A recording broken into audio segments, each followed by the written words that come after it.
Good evening, everyone. We've got some people still flowing into the room. Thank you for joining us for another Eliot School Salon Series. My name is Titi Nguenya, Director of Development and Communications at the Eliot School. And this evening we'll be speaking out and speaking about identity in art, culture, representation, and belonging. We'd like to thank the Haystack Mountain School of Crafts for their generous sponsorship, as well as Boston Design Week for their support. Now, just as a reminder, you can engage in tonight's conversation by typing your questions in the chat, and we'll respond to as many as we can during the Q&A portion of this evening. Please let us know if you'd like to turn your mic on and ask your question yourself, or if you'd like to have the moderator ask the question. Now, for any technical concerns, please send a direct message to Tyler Bernard, who will be providing technical support and piloting Zoom in the background for us today. A few Zoom tips. Please be sure to set your Zoom view in the upper right-hand corner to speaker view. Please keep your eye on the chat box for additional information about resources referenced in our conversation. We'll be posting links and other information. This evening we'll be recording. So you can opt out of that recording at any time by turning off your camera. Now, please keep your microphone muted until the Q&A, and automatic captioning may be accessed using the closed caption button at the bottom. You can please click that button for access. And now I'd just like to introduce our moderator for this evening, Dara Cheek. She is a graduate of Tufts University and the School of Museum of Fine Arts, where she studied small metals and glass. In her own artwork, she now focuses on preserving nature in varied artistic mediums under the moniker Hero Piece.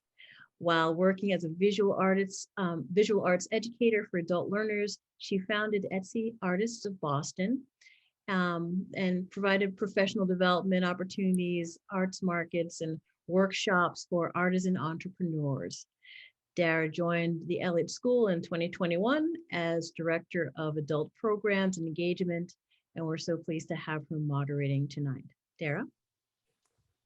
Great. Thank you so much, TT. Welcome, everyone. This evening's conversation is part of the Eliot School of Fine Arts Salon Series, which includes artist talks, topical forums with creative industry changemakers, and updates on happenings at the Eliot School. So you can check out the link in the chat for more information on this series and our upcoming events.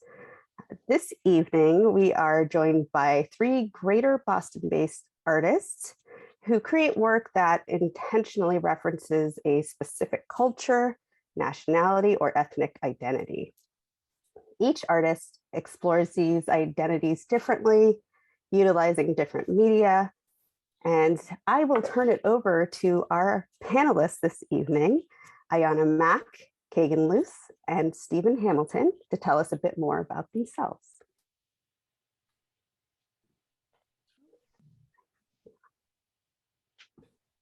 You guys can hear me okay? Awesome. So my name's Ayana Mack. I'm an artist and designer based in Boston. I work full-time as a graphic designer in the real estate industry, which I've been doing for the last 8 years. I also sell artwork, instruct paint parties and workshops, and share my artwork in different spaces, specifically with the goal of engaging communities of color and really having conversations centered around some of the work that I create, which talks about femininity, vulnerability, and really like digging into the emotion behind some of the things that we all deal with as people. So yeah, that's a little bit about me.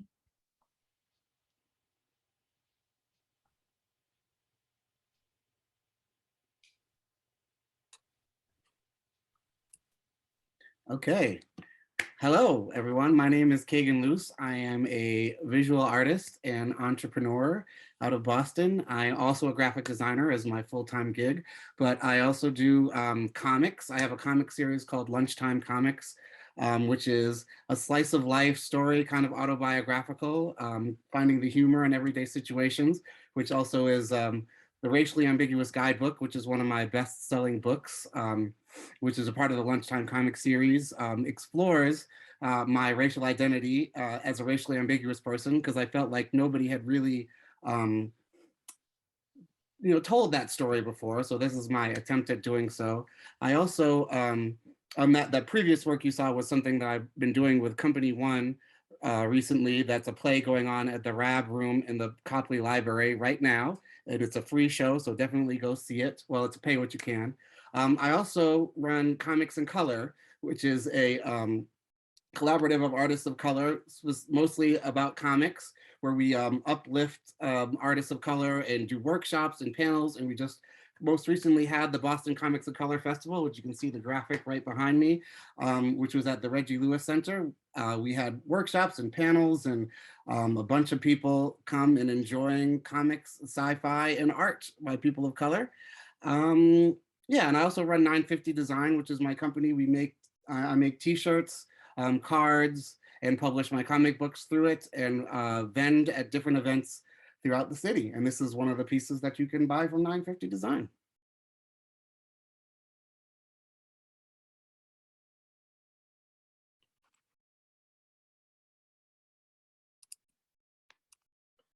Hello, everyone. My name is Stephen Hamilton. I am a artist, educator, and a researcher. I'm a multimedia artist. I work in painting and traditional arts. So, and those traditional arts include traditional weaving, dyeing, and wood carving from West Central Africa. A lot of my work explores sort of a reclamation of Black labor. So I'm very interested in traditional African art forms, specifically natural dyeing, weaving, and wood carvings as a way of reclaiming labor that was exploited during the transatlantic slave trade, and also reconnecting with pre-colonial African artistic practices. I'm also very interested in thinking about issues of representation, specifically for Black people, both on the continent and in the African diaspora. So, yeah. Wonderful. Thank you all so much for being here tonight.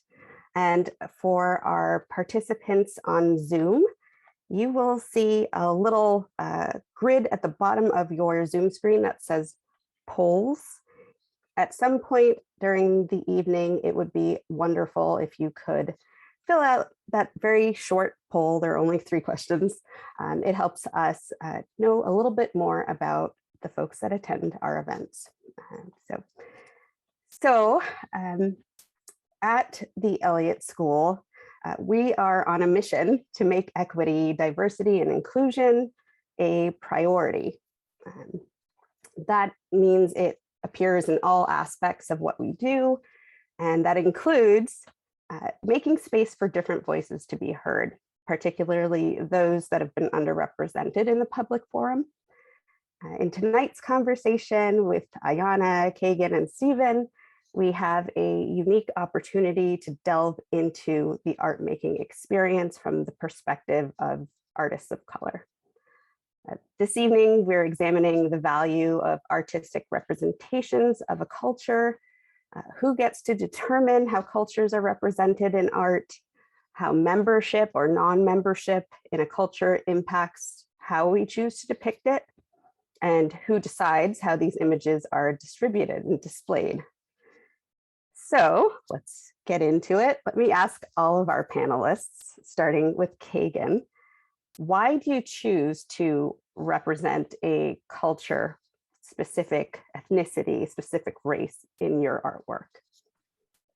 Well, first, I just want to say that I'm so happy to be here, and I'm such a huge fan of both Stephen and Ayana and their work, and it's just a pleasure to be on this panel. But to answer your question, I think that race is a part of everything, right? In this country that we live, it's so much of a base of everything, and it forces you to examine your own position in that, right? As a, you know, and racially ambiguous, right? Which is a term that I've kind of coined for myself, you know, which basically means kind of being visually, you don't know exactly what race the person is when you first see them, right? It's a term used in casting for people who they just can't tell what. So it's been a part of my life since I was a little kid, right? Of trying to find my place in the world. Do I belong over here? Do I belong over there? And it was, you know, it's been a journey through my artwork, through my life to, you know, examine my own cultural identity as best that I can. Often a struggle, but, you know, worthwhile struggle. Um, so I felt that it was necessary, you know, as I have been struggling for much of my life, especially when I was younger, to find out where my place, my identity belonged. As I got older and kind of figured it out a little bit more, I'm not saying I'm 100% there, but it's a work in progress. But I didn't want younger people or people who have a similar situation than me to think that they're alone, because I grew up in a predominantly white area in Portland, Maine, and didn't really have a lot of culture to look at, right? To examine for myself. So it was a very kind of lonely feeling. So one of the reasons why I really examine my own racial identity and cultural identity in my comics is because don't want anybody to go through what I went through, right? And really just kind of being lost in the world, looking for a place to be. So, and I have, you know, as I go out there and I share my work with people, you know, I've had people who are racially ambiguous like myself say, I'm so glad to see this story told because I've never seen anyone like talk about this before. So I think it's important to use your voice whenever you have it. And I don't want to go on too long, but you know, I think it's a necessary thing for people to do, to examine their own selves. And if you can, I've always respected artists who could bare themselves to the world, you know, like who can share their embarrassing moments as well as their successful moments. And I'm still, that's a journey, right, that I'm still on, but I strive through my artwork to be truthful and real about my own self in the hopes that it would help other people with their own journey. Great. Yeah. Ayana, Stephen, what about you? Why did you choose to focus on this particular area in your artwork? Yeah, so for me, I just felt like it was important for me to be able to share my story and share myself and the work that I create. And just a little bit of a backstory, a couple of years ago, I made the decision that I was just going to do portraits of Black women. For a while, I was feeling very much like, should I, you know, do this or that, or kind of struggling with different subjects. And the moment that I realized I just wanted to do portraits of Black women, it was like a flow of almost an ease of creating that had happened. Like I was able to pull out different ideas. I was able to be even more creative and figure out and dig deeper within myself to share parts of myself through these images. So once I removed the idea of having to create something a certain type of way and realizing that I always wanted to, not always wanted to, but realizing that creating portraits of Black women or images of Black women was comfortable and spoke to me, everything else kind of flowed much easier. And now I'm at a place where when I am creating, it just comes from an even more authentic space, right? The last show that I had, I went through a story in my journey of going through a transition, starting with a challenging breakup and family and friendship. So something that Cagen said about, you know, those embarrassing or hard moments, you know, starting out by sharing, by going deep within myself, realizing that these were the images I wanted to create, allowed me to open up even more and then share that publicly. And I'll dig deeper into it later, but that's what I'm gonna share for now. Yeah. I think for me, again, just piggybacking off of what Cagen and Ayana said, I think that it's important. I think when I'm thinking about the subject matter of my work and who I decide to paint and what inspires me to create, that's what I enjoy making. I think that's the subject matter that challenges me the most. That's the subject matter that brings me the most fulfillment. That's the subject matter which I feel the most drive and the clearest need to create my work about. And I think that there's a level of richness and a level of complexity to the subject matter that I'll never get tired of exploring. And I think oftentimes when you are an artist of color, specifically a Black artist, there's this idea that by creating work about Black people, it's somehow limiting. Or that, you know, you're creating work about your identity because you have to create work about your identity. Everyone creates work about their identity.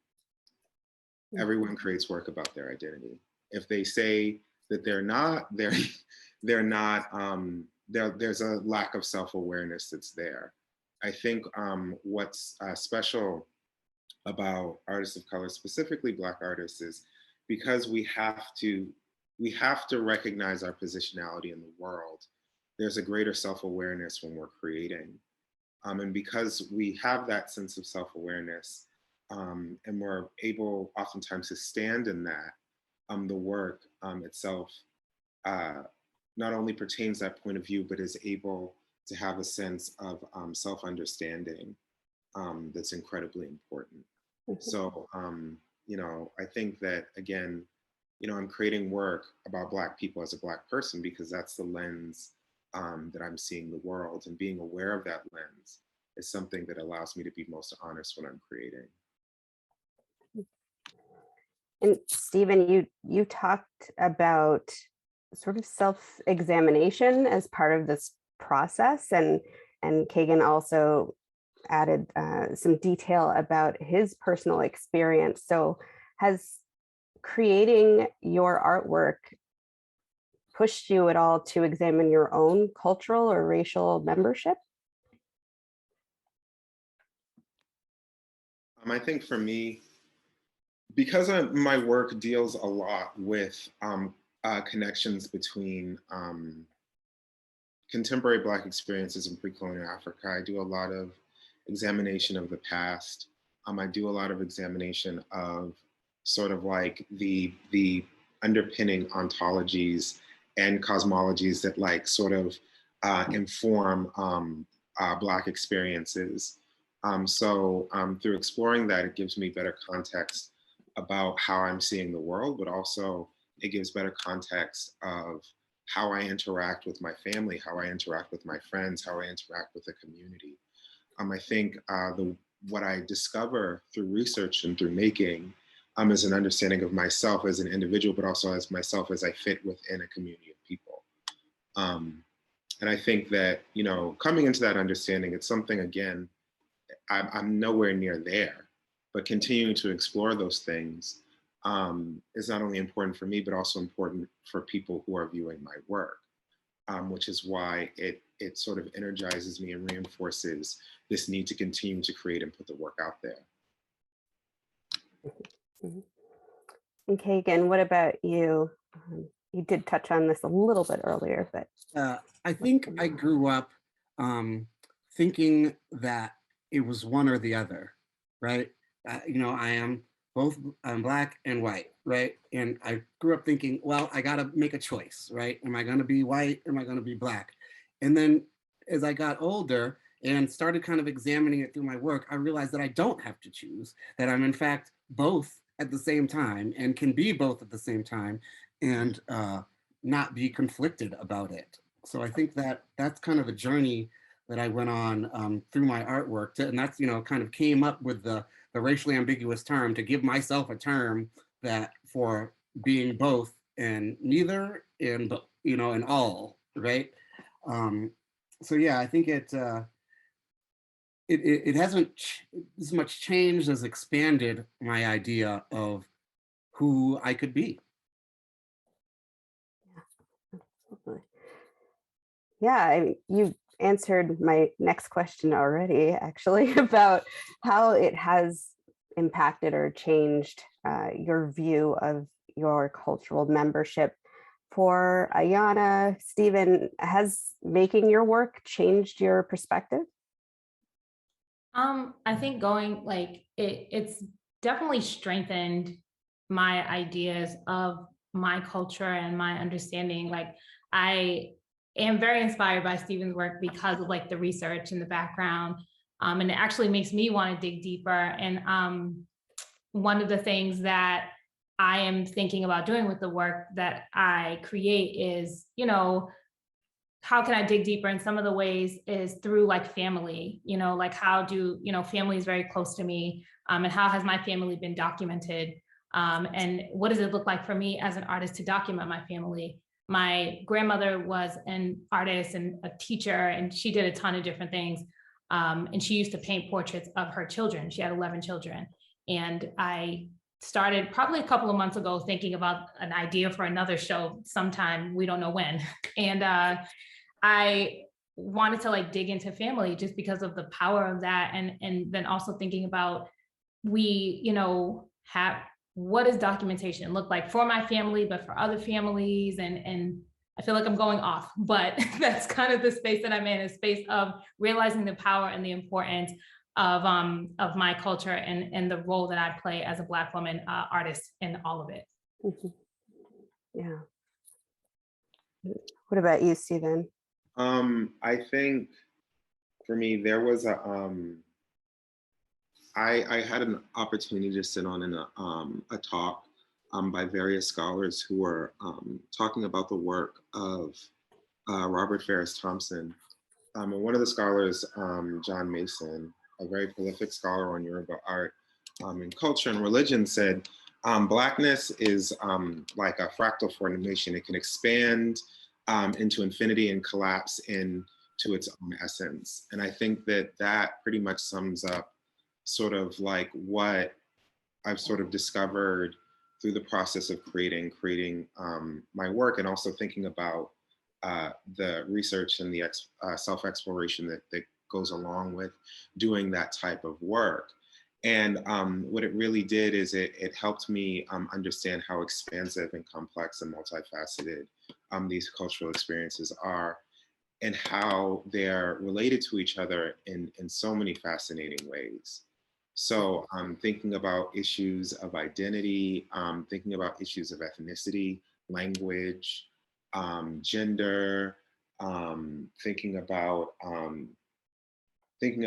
the layered experiences of symbols, and thinking about how they manifest in all these very complex ways. Beginning to sort of correct a lot of problematic perceptions that I had around like ideal behaviors as a Black person, thinking about unpeeling ideas around respectability politics, thinking about the nature of my interactions with young people. Through doing all of this work, it really helped me sort of think about like, what does it look like to be on a journey and to be forever on a journey.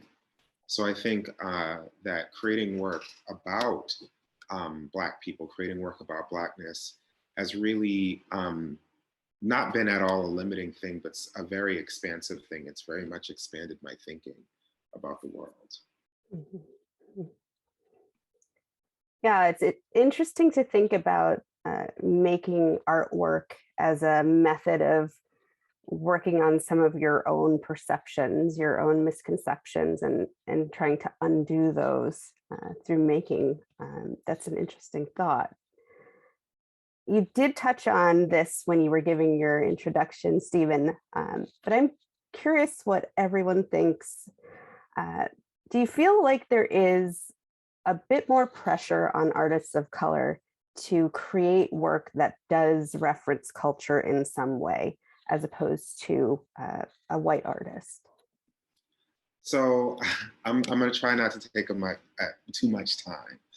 I think the pressure is not necessarily for Black people to create work about their cultural experiences. The pressure is for Black people to create work about whiteness. The pressure is is for Black people and artists of color to find some way in which they can create work about their experiences which center whiteness. How do white people appear in that space as a subject?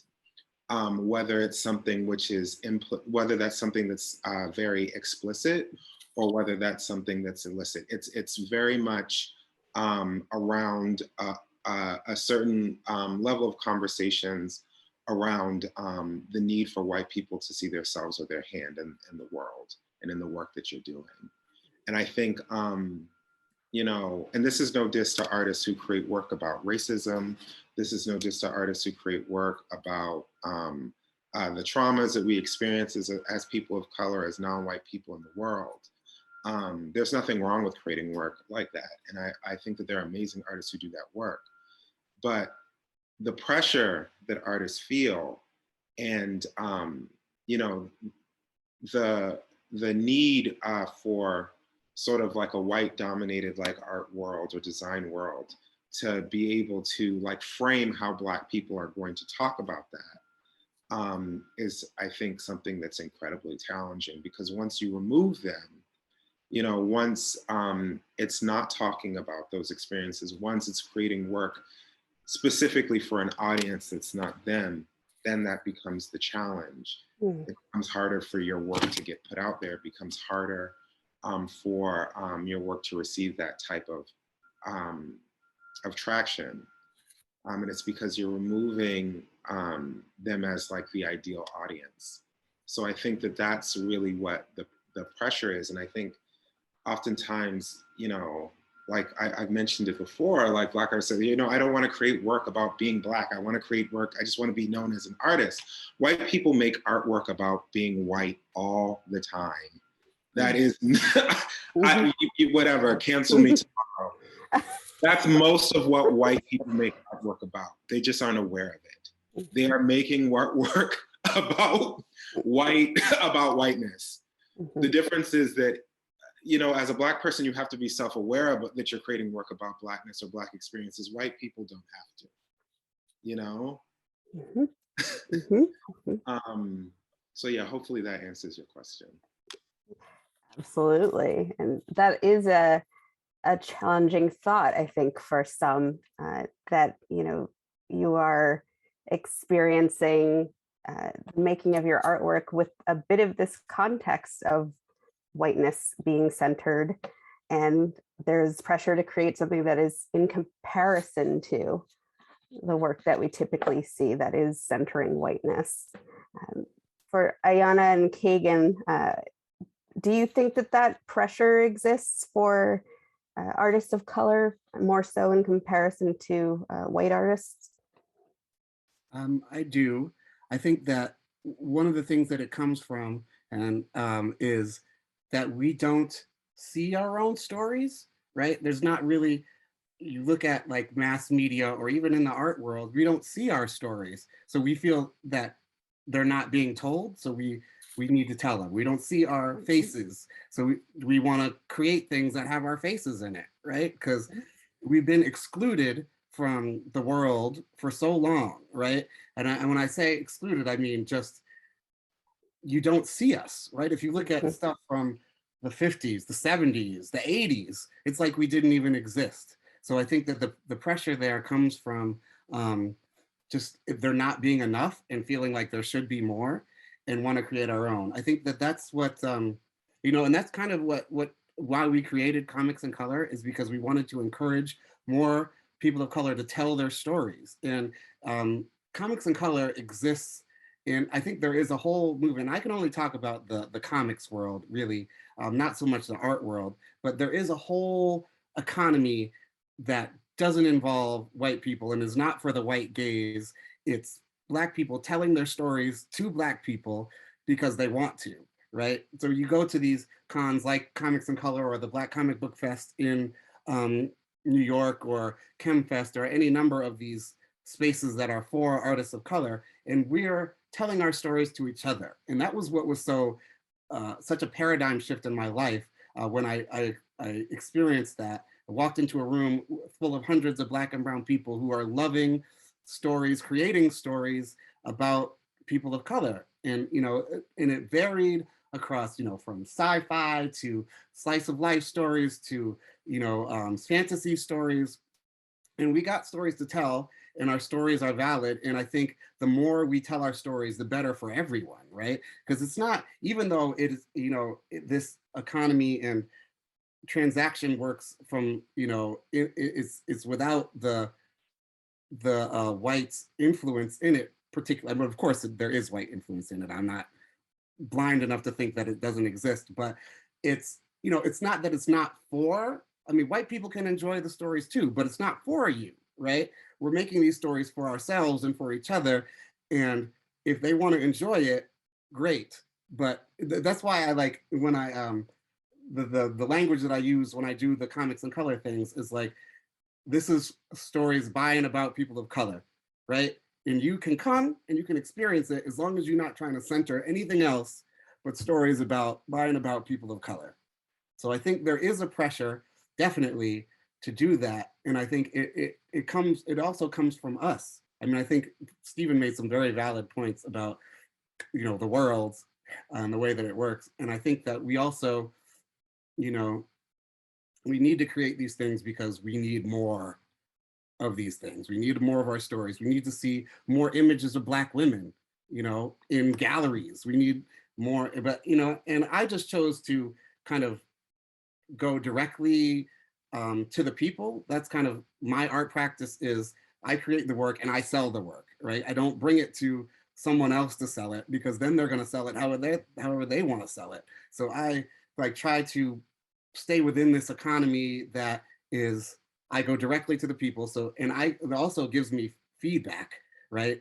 I get people's direct reaction. I get people coming in to see my stuff and seeing brown faces and going, and keep it moving, right? So it's not for everybody, right? Not everybody's gonna like it, but I'm okay with that, right? Not everybody has to like my stuff. Not everybody has to want to hear my story, but I'm gonna keep creating it for the people who like it and for myself.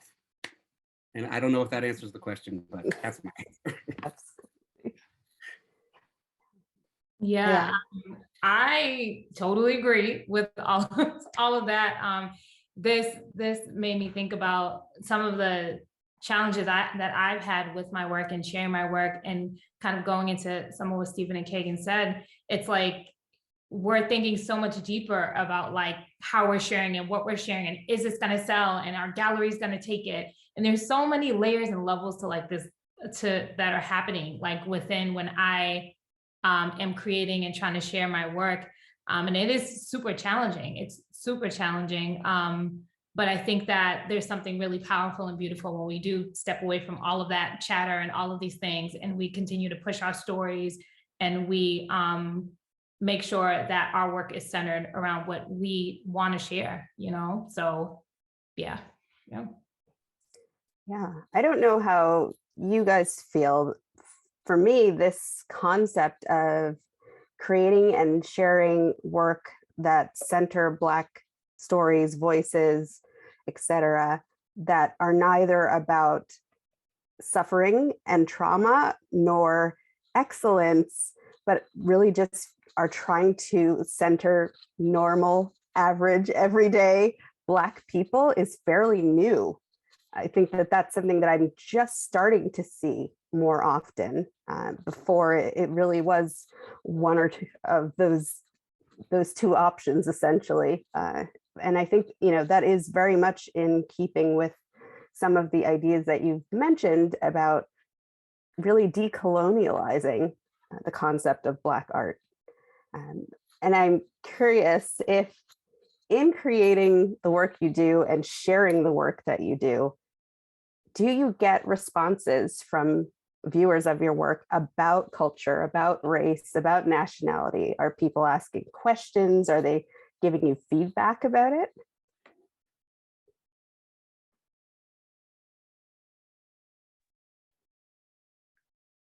Anyone? Stephen, you can go if you're interested. Yeah, I mean, people give me a lot of feedback about the work. what really is something that's very something that means a lot to me is like when I paint people, because like most of the paintings that I've been doing for the past 4 years now, or 5 years now, yeah, 5 years now, oh my God, have been portraits of like actual people. So what's very meaningful for me is when people see themselves in the work, and they're happy with what they're seeing. I think a lot of times what I'm really sort of interested in when I'm painting people is sort of like this interesting exchange of power. I think, what does it look like to create like these monumental images of people? Thinking about them as an audience, think of them as the audience, and seeing how their perception of themselves is I don't want to say change, but just thinking about how that's impacting their perceptions of themselves in the work. And then also thinking about like, what does it mean to be very conscious about how people see themselves in the world, and making sure that the work that you create is informed by that.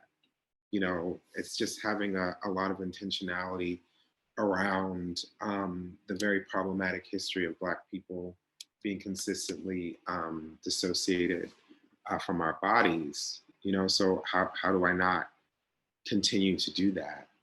And I think that that's something that's very important for me in my work. And I think that for a lot of people, I've been very blessed. A lot of the people who look at the work see that, and they feel that in the work.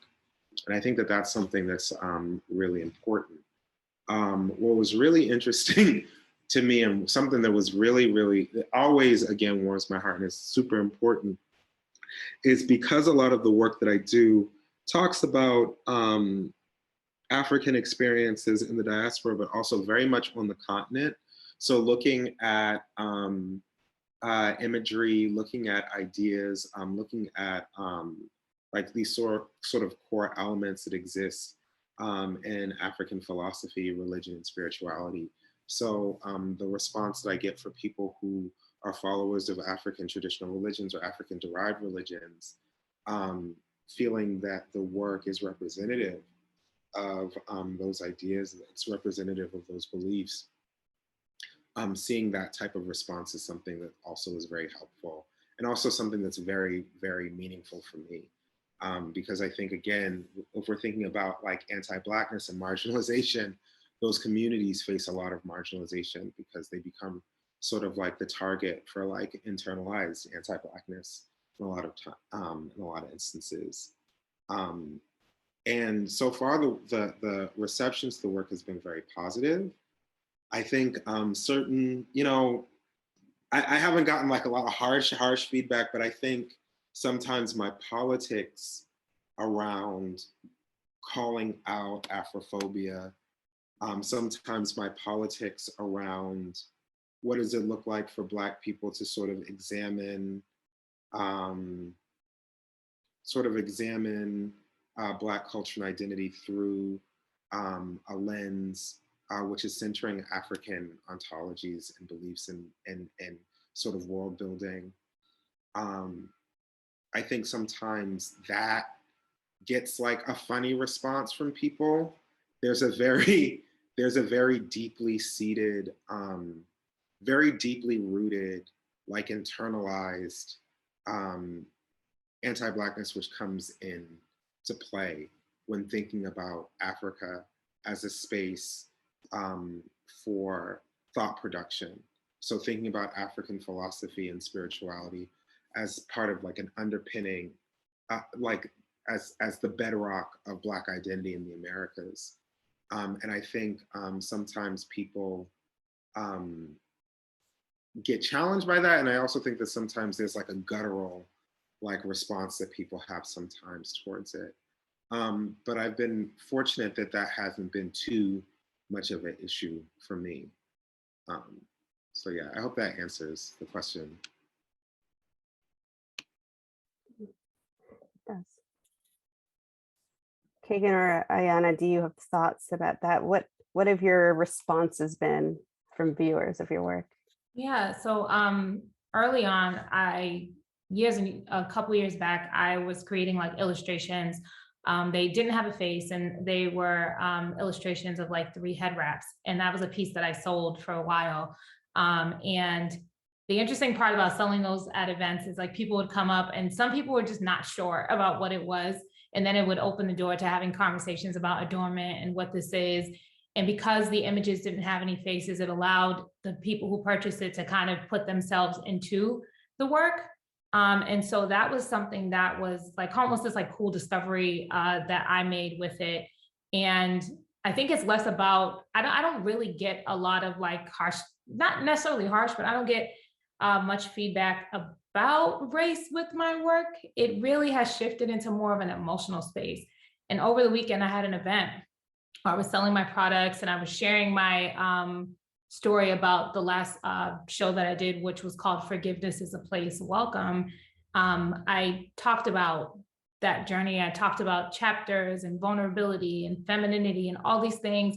And what I've noticed is the feedback that I'm getting is more based on emotion, right? Like I had a woman come up to my table and she looked at my piece and we started talking a little bit and she's tearing up. This is like 10 a.m. at the Museum of Fine Arts. This woman is like, it was a Black woman who was tearing up. And we had this really beautiful conversation about it. So I've noticed that my work really taps into emotion.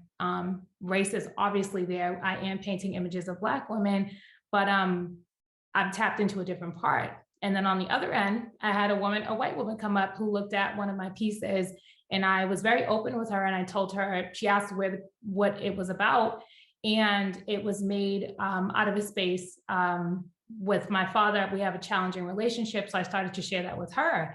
And she starts telling me how she has a challenging relationship with her father. And we're making all of these connections. So I think it's very clear what I'm sharing within my work, but I think that because my work comes from a deep space of like emotion and vulnerability at this point in my life, it's opening the door and allowing other people to give that back to me and like creating the space, whether it's in the Museum of Fine Arts or an exchange on the internet or something. Like it's opening up the door for something much deeper. Yeah.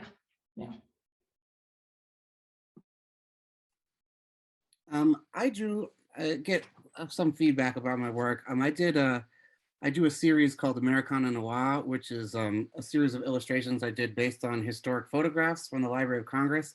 And similar to what Ayana was talking about, I left them very kind of like blank in the face so that people could, see themselves in it. And people often come up to me and say, oh, this looks like my father, this looks like my grandfather, this looks like me. So that I feel like that's very successful, like when people can see themselves in your artwork. And like I was kind of touching on earlier, I do a lot of vending, going to different places and different shows. And, I do, so you end up sitting there for a long time, and you do a lot of people watching and kind of watching people interact with your work and, what they're attracted to and what they're not attracted to and what turns them away and what brings them in is always very interesting. And you sometimes see it like along race lines of who will look at art with brown faces and who won't, who will engage in it that way. But I get mostly positive feedback. The most negative feedback I get is people like take one look and just turn and walk away.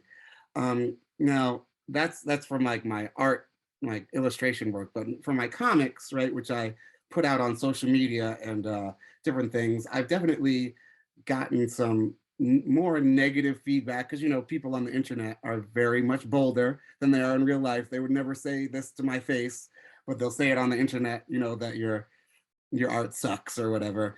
And I've done a couple of comics about racism, sexism, and some people didn't enjoy my take on it, like police brutality. I did this comic called For Your Own Good, which was about having the conversation about police with my son, right? That someday I'm gonna have to tell him that, police are not particularly your friends, right? You have to think twice before you call the police, and that conversation, I'm sure you all know about it. And, you know, I got some very negative reaction from people who said, you're, you know, you're against the police and police brutality doesn't really happen. And if they just, you know, what is it, complied, then none of that would have happened. Because these were all kind of in Congress with events that happened as they were happening over and over again, and they're still happening. So I got that kind of feedback, and I do get some negative reactions from people about my comics, especially because they're much more directly hitting issues without, you know, too much nuance to it. But to me, I like that. Honestly, like, I like it when people are like, you know, you shouldn't be saying that, or blah, blah, blah, blah, blah. Well, that means I should be saying it because it hits something in you, something that you should be recognizing about yourself, maybe, or, you know, you're paying attention, you're reading. So my work is getting to you. The point that I'm making is you're making it for me, right? So, you know, I encourage that kind of feedback. Or I feel like it's successful. I've done something successful if I get somebody upset by one of the comics that I do. Right. Yeah. Well, there's an element of provocation to Right. most art, right? So they're engaging with you, however they choose to do that. They are engaging, and it is, you know, connecting with them on some level. And it's very important for an artist. And I just want to remind everyone to send any questions that you have for our panelists, Cagen, Stephen, and Ayana. You can send it to Tyler directly in the chat, or just put it in the chat for everyone. We're really interested in hearing what you have to say in response. So you touched on this a little bit, Cagen, earlier when you were talking about selling your own work and having some control over that process. Who do you think has the most power and control when it comes to creating artwork that is culturally representative? There's an element of access that is there, you know, getting work curated and included in exhibitions. So do you think that there is ultimately someone who really has power over this process? Is it the artist? Is it the curators for galleries and museums? You know, the wider arts community? Really, whose hands is it in?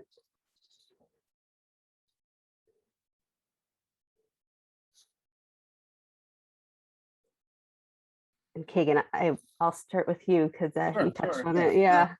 Yeah, I think that there is definitely some gatekeepers in the art community, especially when it comes to galleries, right? Because there's not too many Black-owned galleries out there, and there's not enough Black curators, right? I know that there's just not that many out there. So I think that there is definitely some gatekeeping on that way. But I kind of chose to not use the gallery system because of that. Like, I didn't want to, you know, put my art to be judged by those people, right? I think there is value, and that does, I think there's value in the gallery system because I think it connects artists with people who can actually purchase their work. But so there is, you know, there's a ceiling on how far I can get with my artwork if I'm not willing to go into that realm, right? And yeah, so I believe in like creating a Black economy around art and making art that's accessible to people everywhere. So I try to kind of keep my prices low. I do prints that, you know, are affordable, that people can take home and have in their home, and have pictures of Black folks in their home without breaking the bank. You know what I mean? Because not everybody can afford, you know, expensive artwork. I think there's value in it, right? There's value in it. People put so much, like Stephen's artwork is freaking gorgeous, and I would buy it in an instant if I could afford it. But I will definitely come and see a show because I think it's gorgeous. And, you know, Ayana's artwork is gorgeous. but just me personally, I'm very much like a street level kind of person, and that's a choice that I made to just kind of avoid the gatekeepers and the gallery system and go directly to the people, just because I didn't want to do that. So there definitely exists, but I think there are ways around it, right? That you don't have to go into that system. You don't have to try to show in galleries. You can achieve success without that system, I think. But that's just my opinion. I agree. I do think that you definitely can achieve success outside of it, but I also like similarly, like I sell products and have the same feelings as Cagen around like that range of pricing so it's accessible to everyone. And up until not too long ago, I was like, I'm not putting my work in a gallery. Like I had a whole conversation with myself and people around me. And then I had my work in a space in a group show.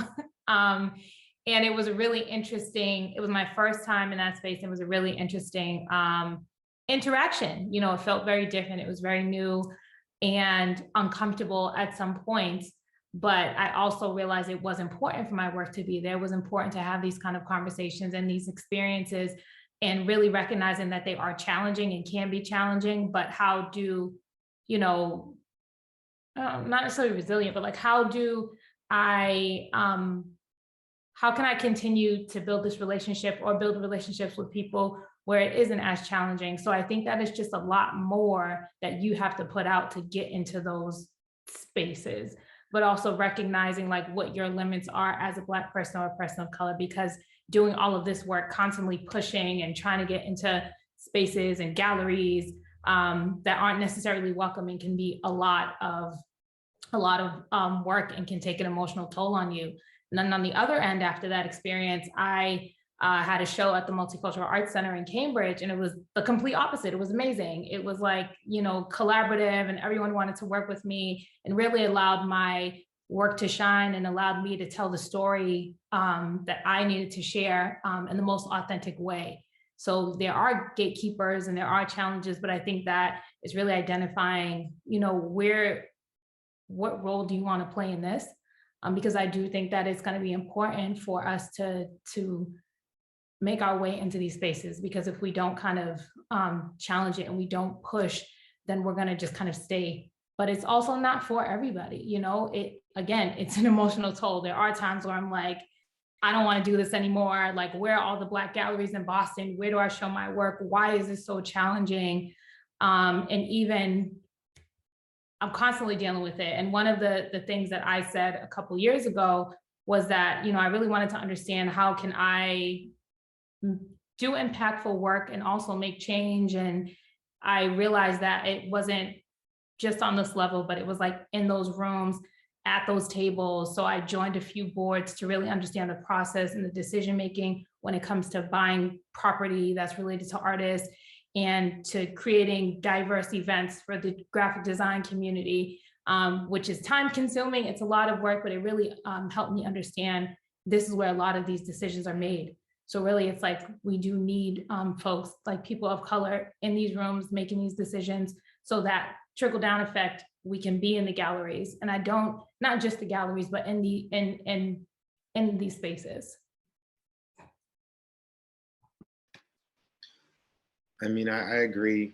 I agree with what Cagen and Ayana just said. I think I had a very strong aversion to galleries because it's very difficult to get your work in galleries. And I think now things are changing a bit, but I remember when I got out of college in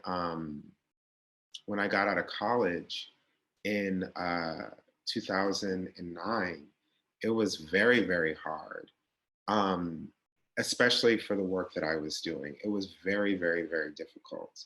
No grants were looking at any of the work that I was doing. You know, it was just like a really, really hard It's really, really hard. It's just it was very, very difficult, and it's still very difficult. And I think for me, because of the work that I do, like I am a little bit more dependent on galleries. I'm a little bit more dependent on institutions that are able to pay me, you know, what the work is worth because of the sheer amount of labor that it takes to create the work. And some pieces could take up to a year to make.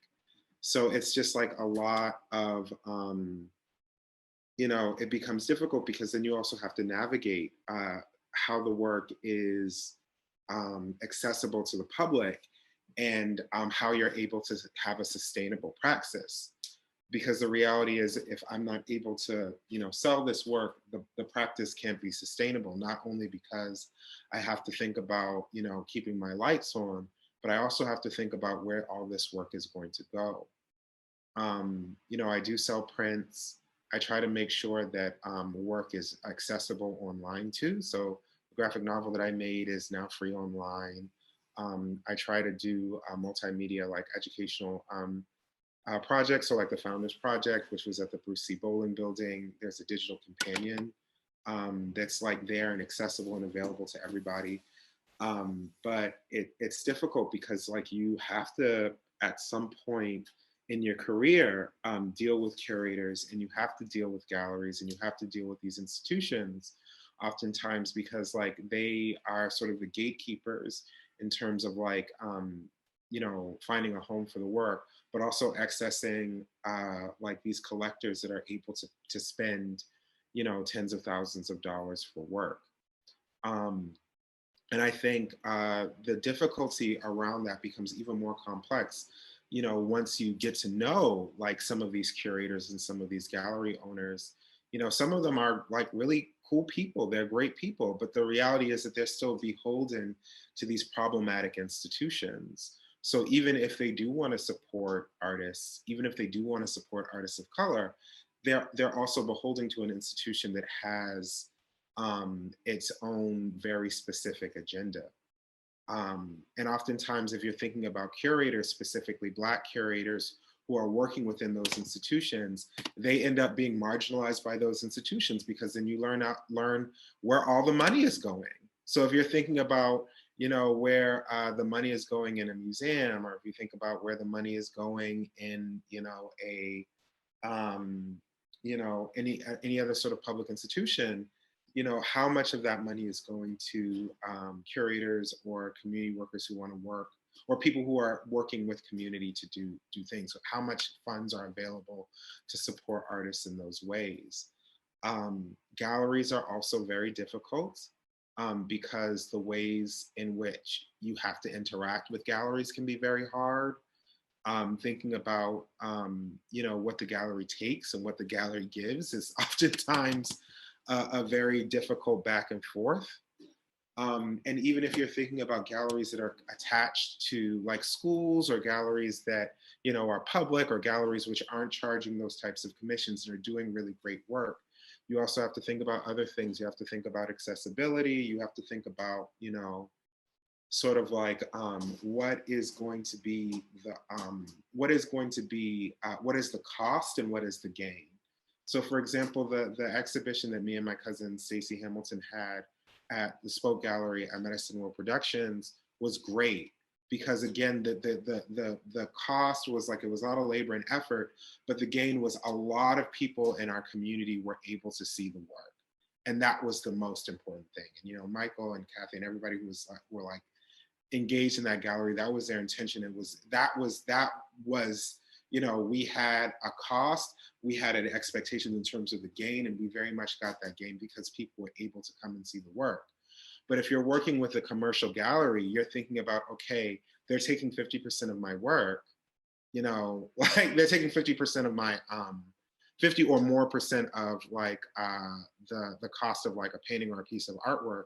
How are they promoting the work? How are they getting collectors to pay attention to the work? How are they getting people like in the gallery to see the work? Like, what is, like, if they're taking that cost, if it has that cost which is attached, if they're taking that, what is being reciprocated? And that can be a very difficult thing to navigate. I think what's really difficult for artists in Boston is that there are amazing artists in Boston. There are incredible muralists, painters, you know, there are illustrators. There's just like a very incredible artist community that's here, but it is very difficult for artists to have a sustainable career in Boston, not only because like, you know, the institutional support just isn't there yet, but also because we don't garner national attention. If you are a Black artist who's operating in Chicago or New York, or like even like Detroit, which is like a really up and coming like Black like art scene that's there, there's a certain level of international attention that you have from other like Black institutions. That same thing can't be said for Black artists who are working in Boston. You know, Boston has a reputation for being racist, which it is, but with that reputation, Black people in the city get marginalized. It's thought of like we're not even here.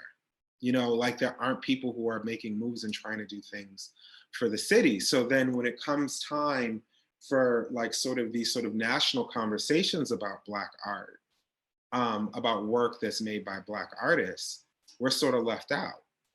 You know, despite the fact that there are amazing artists here, and there are also amazing artists who have roots in Chicago and in New York and other places who came here and have done incredible work. Napoleon Jones Henderson, you know, Paul Goodnight, Lois Mailou Jones, like these are people who were doing work like Equa Holmes, Sharon Dunn. There are like tons of our elders in the community that were doing incredible work and still doing incredible work, you know, who, you know, are included in these sort of national conversations about artwork, but like in terms of like thinking about the connection with Boston and the connection with an art scene in Boston, that's not as much part of a conversation.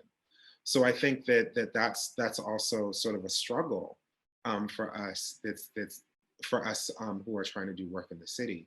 And I think that again, it's like a very complicated thing. And I think that what I'm hoping would happen is that, you know, the people who are doing the groundwork.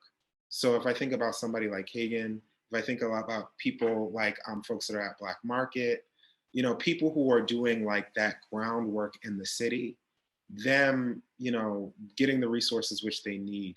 And also Boston's Black art scene being more connected with like the national Black art scene, us being like very much sort of in synergy with each other. Then I think that more opportunities will be available for Black artists, not only in the city, but just in the country in general. I think very often, like we don't get that support from institutions in our city, but we also like don't get the support from folks from Black artistic communities outside of the city. And it's not necessarily like a matter of like shutting, it's like people aren't as much aware that we're here. Right. Yeah, visibility is key. Is absolutely key. I want to make sure we take some of these questions from our participants online. And there was a question about whether the three of you have gallery representation.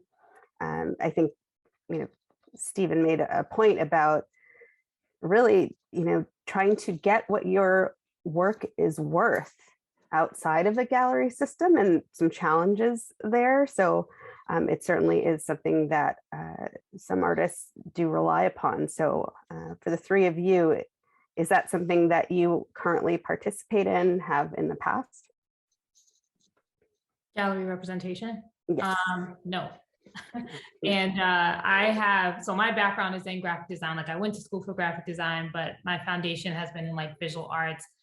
So I'm actually now learning more about like this process of galleries and gallery representation. So I've kind of jumped into it by tapping into like my friends who are fine artists or might know a little bit more about it. But again, like the access to that, even as somebody who has been doing this for 10 plus years, is still challenging.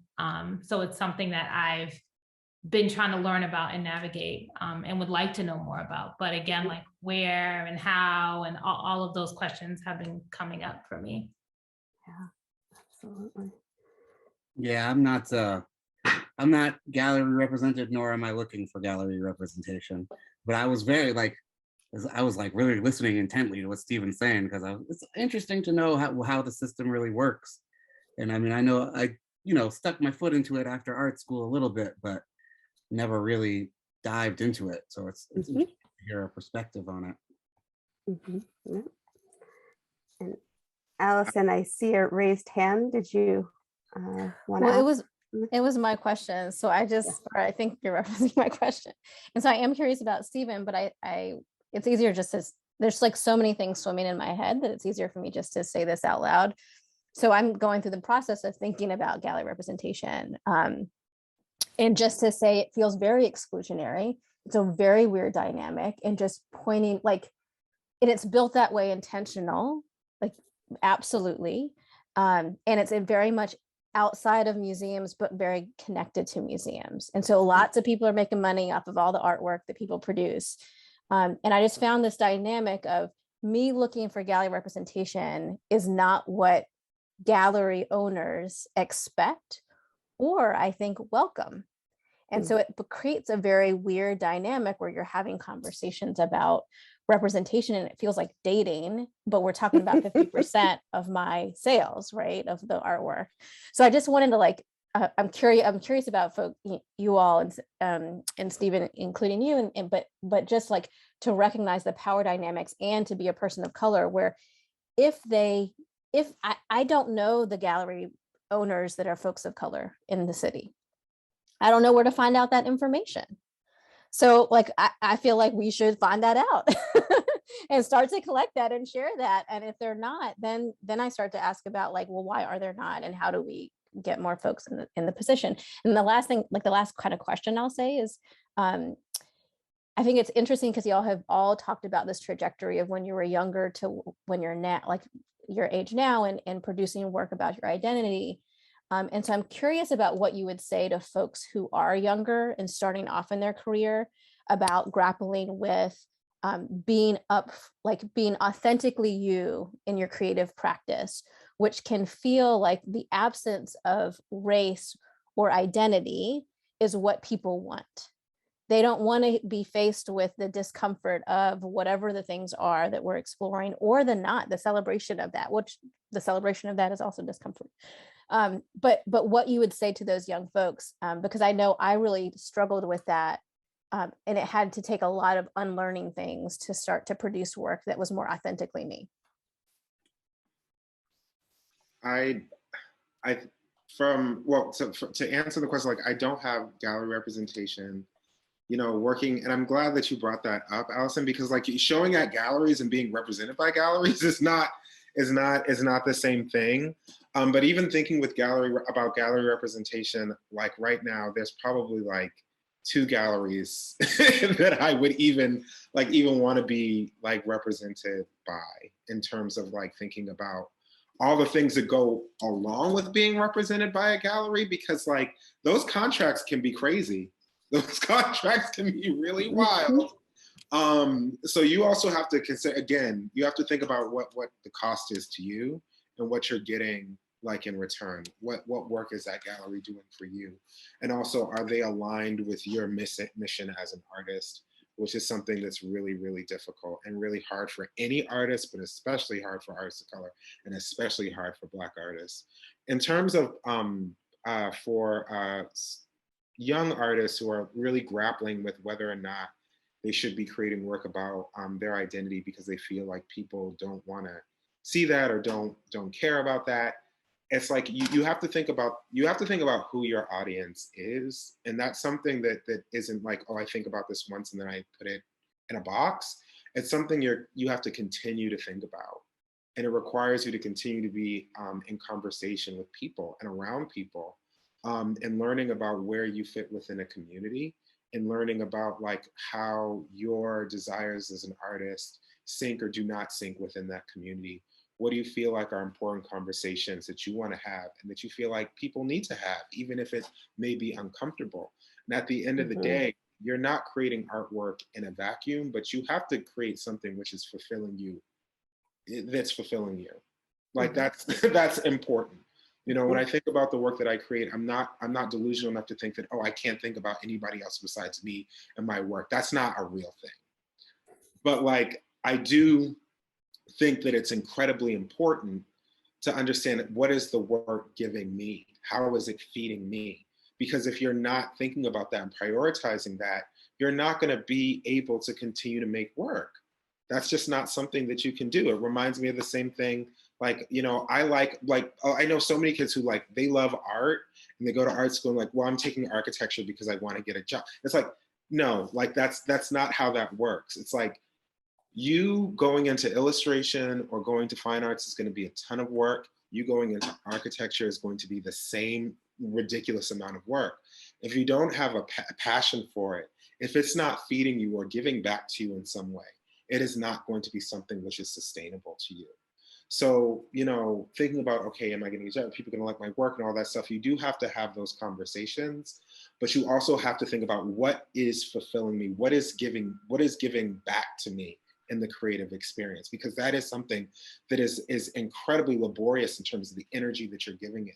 So how is that giving back to you? And it's important to learn that, begin to learn that when you're young, because like, you know, it's unfortunate, but like being a creative person can lead to so much burnout. It can lead to so much burnout, there's so much energy that goes into being a creative person. So you really do need to think about the ways in which the work is giving back to you. That's wonderful. Yeah. I'm sorry. Were you? Oh no, I was gonna answer the younger self, but I can. Yeah. Okay. Please do. I wanted to share a little bit. When I had started, I was really excited just to people were buying my work and supporting it. And the one thing I noticed now compared to back then was that none of it was calculated. I couldn't have told you that 10 years later, I'd be feeling this way about my work and it'd be rooted in community and I'd be thinking about this bigger picture. I was just excited to sell some stuff and create things and people were engaging with it. So I would say for younger people, like there's no like technical way to do it. Like there's no blueprint. Like you go through things, you figure it out. And then as you become more passionate, as you learn more about yourself and the space that you're in, that starts to show up in your work. When I went to grad school for a hot minute and then I left, I started a half of a thesis and it was about using art as a tool to create change in community. And 5 years later, 7 years later, that theme kept showing up throughout not just my work, but the people I engaged with and the places that I had art shows at or where I was selling work. So community and youth and these things just kept coming up. And eventually stuff started clicking. And I realized I was in these spaces and deep down, I felt like it was important to share these stories and to make my work accessible. But again, like it didn't start that way. And I think you almost have to leave this room as a younger person to receive the things that are coming at you, you know, and to kind of pick them apart and see what really sticks out and really is you, if that makes sense. Yeah, I think you've all talked about it being a process, right? Something that you work through over years of making your work. And maybe your perspective now is different from when you first started. So it's interesting, Allison, to your question about that pressure to try to create something that appeals to a wide audience and is sort of devoid of aspects of your identity. I got the exact opposite pressure when I was in school. So was really pushed very heavily to incorporate race and culture, though the people pushing me to do it maybe didn't know what that actually was for me. So I think it really, to Stephen's point and Ayana's point, you know, creating what feels authentic to you seems to be the thing that is the most powerful. It's really difficult to try to create otherwise, I would say. We got a couple of questions about that, about students in art programs or students and their experience of curricula, one of the questions was, I would love to hear your thoughts around Black artists in school curricula. Much of what I see in my predominantly white school community is Black art as it pertains to trauma and resilience, and not representation of everyday life and celebration. Do you have thoughts on that? That's a really interesting point, which we touched on a little bit earlier.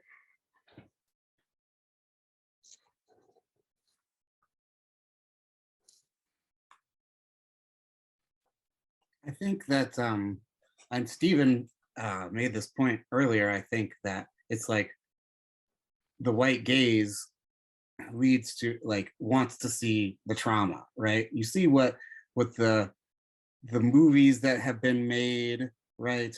Those TV series that they put out, you know, even, I mean, looking back to like things like Good Times, right? Or those shows from that era, it was about Black folks doing bad, right? Or their struggles.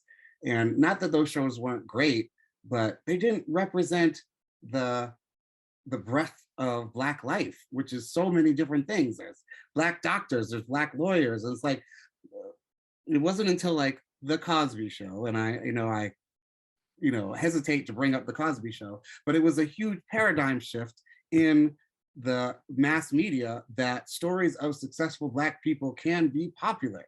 Like Black Panther was a huge paradigm shift in the movie industry, that stories about Black heroes can be popular, right? So, and I think that comes from us directing our own stories, us telling our own stories. If you're going to, if all your stories of Black life come through that white gaze lens, then you're gonna end up with trauma porn. You know what I mean? Like 12 Years a Slave. Great movie, but I couldn't see it again, right? I watched it once, I'm done. Thank you. I don't need to see any more slavery stories. I don't need to see any more like stories of, Black people doing bad in the projects in the 50s. You know what I mean? I don't need to see that. And so I think that when we tell our own stories is when you get those real stories. And I think that, yes, Black artists should be in the curriculum, but a breadth of Black artists, telling different stories, representing different images. There's abstract Black artists, you know what I mean, who are, dealing with color and light, and, there's so much out there that can be experienced. And I think it gets, tunnel visioned into this, like, oh, it's this one thing. We are not a monolith. We have many different experiences. We have many different places that we come from. A Caribbean American person's experience is different from an African American person, and they have a different culture that they bring to a story. So there's so much to explore and bring in. I think it's important to give a breadth of our stories on our artwork and our techniques, and there's great sculpture, there's all sorts of different things to look at, and so many artists that get ignored, right? That have been working for so long and just don't get the love that they deserve. Like, like Augusta Savage, right? Who's like this amazing sculptor, but you never hear her name mentioned, right? There's so many more like that. So yeah, I don't know if it answers the question, but I think that more Black arts, more diverse Black arts in curriculums is a must. I agree, and I'm going to second that. And that's one of the things that when I was teaching at Mass Art in the illustration department, that was my big thing. It's like Black illustrators, Black, fine artists, Black photographers, in general, artists of color, illustrators of color, and like really thinking about ways in which we can look and see like this massive diversity of different artists that you can look at. Like I remember like being in illustration and like, no diss to my teachers, but like it was like, oh, have you seen Kara Walker's work? Have you seen Kara Walker's work? It's like everyone, like anybody who was in school during that time knows. They wanted you to be Kara Walker. And this is no diss to Kara Walker, amazing artist. But like, that's who they wanted you to be. And I wasn't even in fine arts. And you know, I love being able to tell like young people, have you seen work by, you know, Dara Bokwe or, you know, Chase Conley or Ronald Wimberly or Afua Richardson, and like looking at like all of these like contemporary Black illustrators who are doing all sorts of amazing things, Izzy Baby, like all these incredible like Black illustrators who have all these different intersections of identity who are creating like this amazing work. The same thing with fiber artists, looking at work from Shaniqua Brooks and like Karen Hampton and like all of these like amazing people who are doing work in fiber, and like showing that there's like a huge breadth of different artists and different creatives that are out there that are creating incredibly diverse, that are illustrating very diverse stories and creating incredibly beautiful work. And I think that one of the problems with education, art education, when it comes to Black artists, is it's like, it's to say I'm not racist. It's like, I have like, this is the Black artist that I can talk about, and I know this person, and I'm putting them in there because they are a Black artist, and that's literally it. It's not thinking about them as a creative.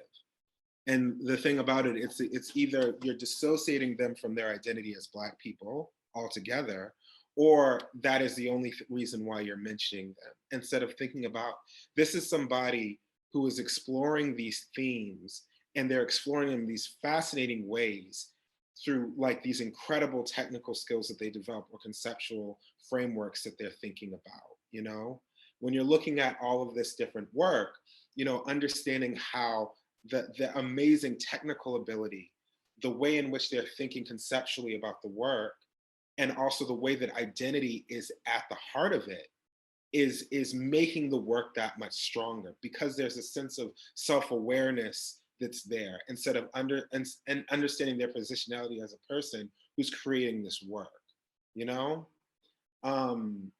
And the reality is that you're only going to get that if you have more Black teachers, if you have more people. Like, it requires an entire restructuring of like an institution in order for that to work. Like, you need to be able to build something else, you know? So, you know, I think that that's the only way that you're able to sort of like really like get around that. Yeah, I have a follow-up question, which you kind of answered there, Stephen, but for Cagen and Ayana, I can't actually think of a single Black artist that was featured in any of my art school classes. So I'm curious what your experience was. Did you have any education around prominent Black artists during your school experience? No, I haven't. I think I started to learn more, and I started to learn more after college, and I even feel like I just want a Black arts curriculum for myself, because I don't even know as much as I should, and it sucks because for all the reasons you guys have stated, it's really frustrating. But it's so important for us to have like these types of conversations. And the one thing that's sticking in my head is like, what a Black arts curriculum look like? Like, I literally wrote that down, and I'm thinking about this idea of something national, and not just national, but really like in Boston, like what would that look like? And what would that do for future generations in the city? Like, so my brain is just stuck right there. So, yeah. Yeah, I can't recall any time in any of the schools that I went to where we talked about Black artists. Even, you know, Black History Month, it never even came up. But you know, I definitely outside of school have looked for Black artists on my own, right? It's important to me. And but it's the same thing with Black history, right? I didn't learn it in school, so I had to do my own research to find out about it. So I think it's a shame that it's something that we have to do. But I love the idea of a Black arts curriculum. I mean, I would love that. And like as Steven's talking, I'm gonna go back and watch this replay and write down. I wrote down a couple of names he was saying, but people to look up and research, because you got to find it, right? You got to find it where you can, and you're not going to find it like you're not going to get it at school. You're not going to get it, certainly not in public school, certainly not in even in college. Like you don't really get it. You have to seek it out. Like I didn't learn a lot about Black history till I had civil rights class with Dr. Kamara at UMass Boston, and I learned so many things that I didn't know. You know what I mean? And I was actively searching for stuff like that. And because there's not, you really have to search out Black history, Black art, because it's not readily available for you. And I think that a Black arts curriculum would be awesome, because then we could, it would be there where we could access it, which I think is great. It makes me want to go like. The Black Comic Book Festival that I mentioned earlier is at the Schomburg Library in Harlem, which is the center for Black studies, right? I want to just go there and live there for a couple of months and just, learn everything that I can. So I think, yeah, it's something we really have to think about and be intentional about. And, I think we can make it happen. I think it can happen. And it might be, outside of the system, right? Which is sometimes how you got to do it. So, we might have to create this curriculum ourselves and offer it to people, right? Because, I'd love to learn more. So maybe that's an answer. Mm-hmm. Yeah, I think that's a wonderful idea. And we're at about 15 minutes left in our conversation. I want to make sure I get to this question. The question is, artists are always asking questions and dealing with creative challenges. What aesthetic or intellectual challenges are you exploring in your work these days?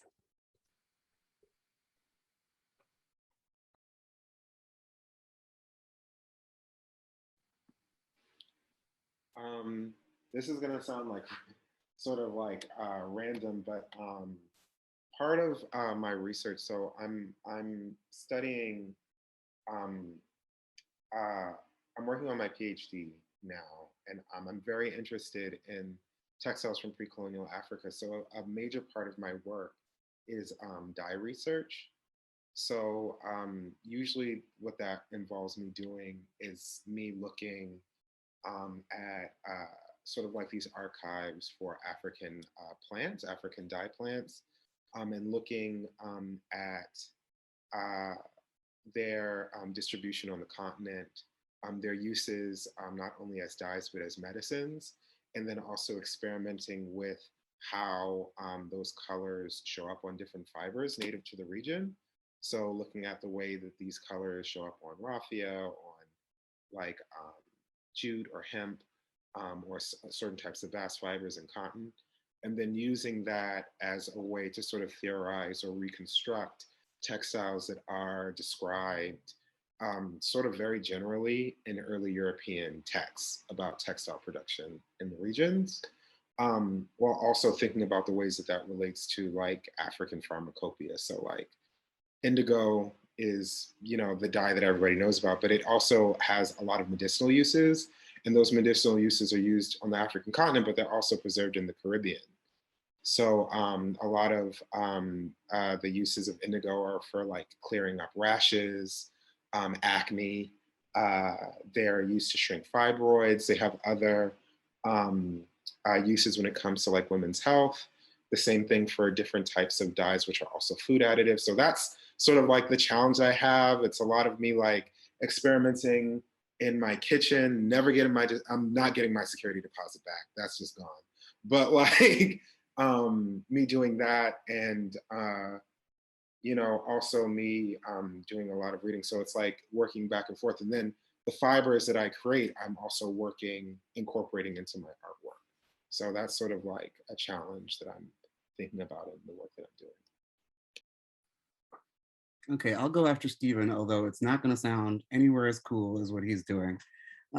So I'm really just trying to figure out, like, so I'm always like storytelling, right, is what I'm working on now. So with comics, it's oftentimes learning how to tell a story with the least amount of words, right? So you're using pictures and you're using words, but when you do comics, you really have to think about how you set up a frame and how much space you have for actually telling stories. So oftentimes, like when I'm writing comics, I have to boil everything down into 2 sentences that I had like 5 sentences for before. So that's a challenge that I'm constantly working on to be a better writer and storyteller, but in fewer words.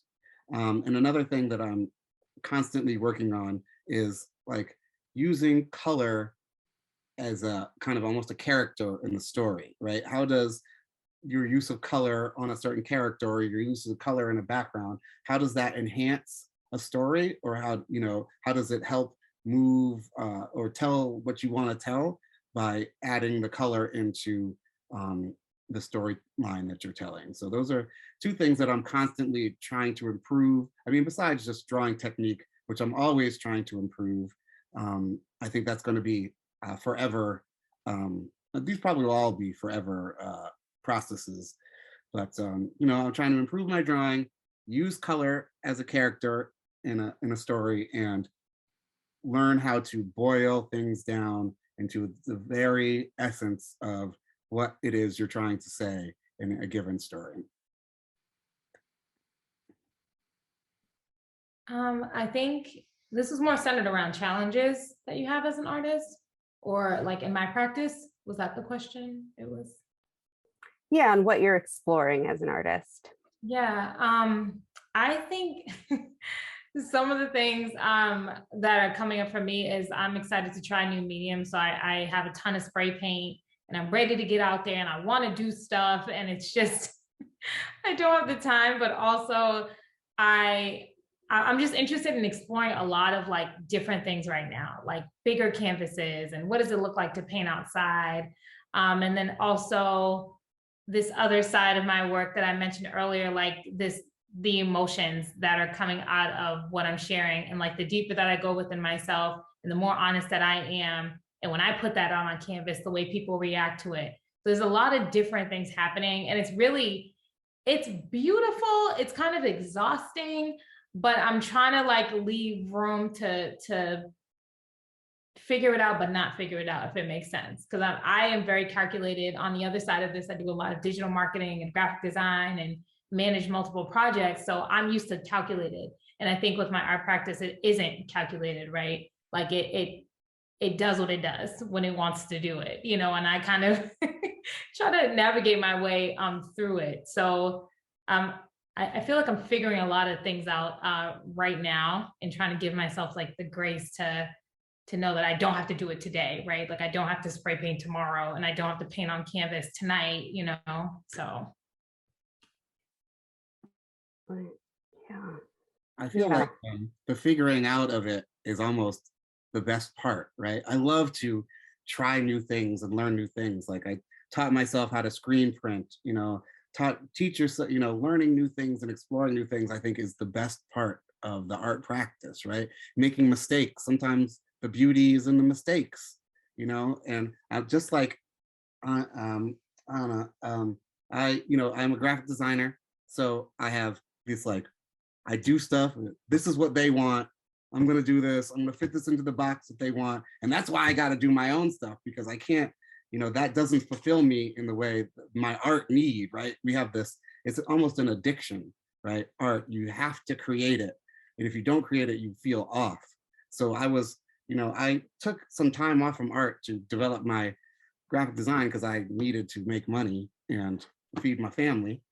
So, but then I came back to it because it didn't feed my need in the way that I needed to. That what you're talking about, that kind of meandering, figuring it out as I go along. I kind of know where I want to end up, but don't know how to get there. Or I know where the direction I'm headed in, but don't know where it's going. That's kind of the beauty in the creation of art, is that there is not, it's not set in a box. You can do whatever feels right to you. Absolutely. Absolutely. And Allison, did you want to add something to that? Yeah, so I just wanted to I'm so grateful that this conversation is happening with all of you. And thinking about this curriculum conversation of like, how do we put artists of color in front of young people to learn from, all young people, to kind of center folks of color, to kind of have this rich learning experience. I just want to acknowledge that I feel like there is a lot of work that is starting to happen. And particularly being Teacher Appreciation Week, y'all. I just want to do like a little shout out for a lot of the Eliot School teachers. You know, Rob Stahl, who teaches in our comics class, and a bunch of other teachers like Jen Turpin, who's at our Boston Green Academy, and Abby Neal, who's really centering artists of color to ensure that Boston young people see themselves represented in the artwork that they see. So I just want to do like a little plug to them, and then just recognizing our Teen Bridge youth, who will be hopefully looking at the recording of this, who are young people of color, primarily in the Boston area, who are working with a lot of Boston-based artists. And so Stephen, you've worked with them for a hot minute. So just kind of like recognizing that work is happening, and I love to hear these conversations. It's kind of bringing that work up to the forefront and pushing it to be even better. So thanking all of you, and then just doing a shout out to all of the educators in the space that's doing that work. I'm gonna turn it back over to Dara. Thank you. No, it's a really important point. It's certainly something that we are really working on at the Eliot School in all areas. So great to shout that out a bit. So we are at the end of our conversation for this evening, and I really want to thank you all for participating. Stephen, Cagen, Ayana, for being willing to go there with the conversation. We've come up with some fantastic ideas for a curriculum, so I'm going to expect that from you guys within the next couple months or so. That would be great. And I just really appreciate it, though, that you're really thinking so carefully about these topics and willing to talk with us about them. We are putting our links in the chat for everyone. Just to remind you that you can visit our events page at the Eliot School. We will be having future conversations as part of our Salon Series. So if you enjoyed this evening, please do participate in future events. We really appreciate having you all engage with us. And you are always welcome to make a donation to help support the work that we do. Inviting wonderful folks like our panelists this evening, and the work that Allison referenced in our curriculum building and our art instruction all over the city of Boston. And thank you all, and have a wonderful evening, everyone. We appreciate you. Thank you so much.